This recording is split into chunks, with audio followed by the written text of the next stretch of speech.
वरमानपूजार्थं तपोडम्भेन चैव यत् क्रियते तदिह प्रोक्तं राजसं चलमध्रुवम् मूढग्राहेणात्मनो यत् पीडया क्रियते तपः परस्योत्सादनार्थं वा तत्तामसमुदाहृतम्.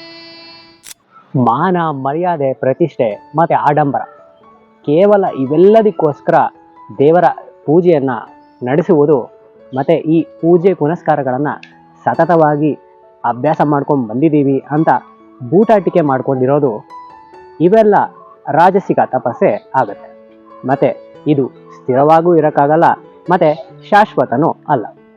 ದಡ್ಡತನದಿಂದ ಕೆಲಸ ಕಾರ್ಯಗಳನ್ನು ಮಾಡೋದು ಮತ್ತು ಬೇರೆಯವರಿಗೆ ಹಾನಿ ಮಾಡುವ ಒಂದೇ ಕಾರಣದಿಂದ ಅವರನ್ನು ಅವರು ಹಿಂಸಿಸ್ಕೊಳ್ಳೋದು, ಇವನ್ನೆಲ್ಲ ತಾಮಸಿಕ ಅಂತ ಕರೀತಾರೆ.